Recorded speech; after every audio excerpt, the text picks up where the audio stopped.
ఓష్విత్ ఒక ఈ గోడలు మాట్లాడగలిగితే అవి అరుస్తాయి. ఎందుకంటే ఈ గోడలు మానవత్వంపై జరిగిన క్రూరత్వం యొక్క భయంకరమైన చిత్రాలను చూశాయి. ఇవి చరిత్రలోనే కనీ విని ఎరగని దారుణమైన సన్నివేశాలు. ఇక్కడికి వెళ్ళిన వాళ్ళు చెబుతారు ఈ ప్రదేశం చాలా భయంకరమైనదని. ఇక్కడి వాతావరణంలో ఎంతటి నిశ్శబ్దం ఉందంటే పక్షుల కిలకిలలు కూడా వినిపించవు. సుమారు 80 సంవత్సరాల క్రితం మానవత్వాన్ని సిగ్గుపడేలా చేసిన మరియు చరిత్రలోనే అత్యంత దురదృష్టకరమైన ఈ ఘటన హాలోకాస్ట్, నాజీలు నిర్మించిన నరకం. హాలోకాస్ట్ అనేది రెండవ ప్రపంచ యుద్ధం సమయంలో జరిగిన ఒక ఘోరమైన సంఘటన. ఇది అడాల్ఫ్ హిట్లర్ నేతృత్వంలోని నాజీ పార్టీ చేత నిర్వహించబడిన సామూహిక నరమేధ. దీన్నే హాలోకాస్ట్ అని పిలుస్తారు. హాలోకాస్ట్ అనే పదం గ్రీక్ నుండి వచ్చింది. దీని అర్థం అగ్నితో బలి అని చెబుతారు. రెండవ ప్రపంచ యుద్ధానికి ముందు కూడా ఈ పదం పెద్ద ఎత్తున జరిగిన హత్యలను వివరించడానికి ఉపయోగించబడింది. కానీ 1945 తర్వాత ఈ పదం పూర్తిగా యూదుల హత్యకు ప్రతీకగా మారింది. 1945లో రెండవ ప్రపంచ యుద్ధం ముగిసే వరకు నాజీలు 60 లక్షల మంది యూదులను హతమందించారు. అవును, మీరు విన్నది నిజమే. యూదులను గాలించి వెతికి మరీ కాన్సంట్రేషన్ క్యాంపులకు తరలించేవాళ్ళు. ఇక్కడి వారిపై భయంకరమైన అత్యాచారాలు జరిగేవి.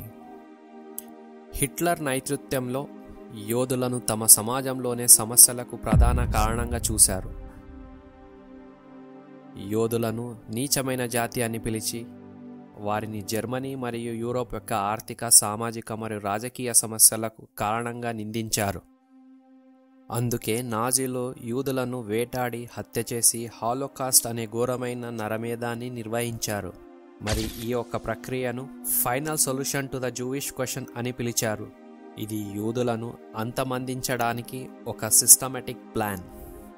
జర్మన్ ఆక్యుపైడ్ యూరోప్లో యూదులను వాళ్ళ ఇంటి నుండి వెతికి మరీ కాన్సంట్రేషన్ క్యాంపులకు తరలించేవారు. క్యాంపులోకి చేరుకున్న తర్వాత ఖైదీల నుండి వాళ్ళ వస్తువులను లాక్కోవడం జరుగుతుంది.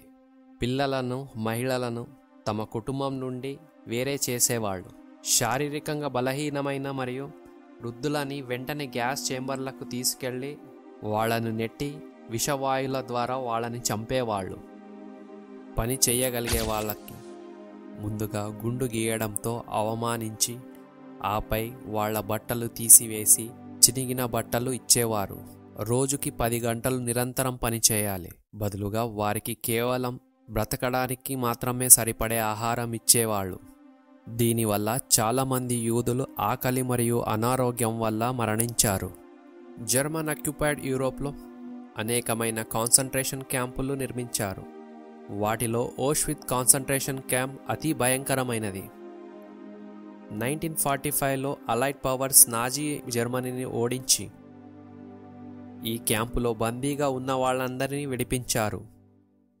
ఇంతటితో హాలోకాస్ట్ ముగిసింది. రెండవ ప్రపంచ యుద్ధం 6 సంవత్సరాలలో నాజీలు సుమారు 60 లక్షల యూదులను హతమందించారు. ఈ ఘటన మానవ చరిత్రలోనే ఒక ఘోరమైన అధ్యాయంగా నిలిచింది. నాజీల రాజకీయ భావజాలం మరియు యోధుల పట్ల ఉన్న అభద్రత భావన ఇంతటి నరమేధానికి కారణమైంది. నేటి తరాలకు అన్నా ఫ్రాంక్ అనే బాధితురాలు చెబుతుంది, జరిగిపోయిన దాన్ని మనం మార్చలేము, కానీ దాన్ని మళ్ళీ జరగకుండా ఆపగలము అని. ఆశిస్తున్న ఫ్రెండ్స్, మీకు ఈ వీడియో ఇష్టమైందని. ఇంకో ఇంట్రెస్టింగ్ వీడియోతో మళ్ళీ కలుద్దాం. వీడియో చివరి వరకు చూసినందుకు ధన్యవాదాలు.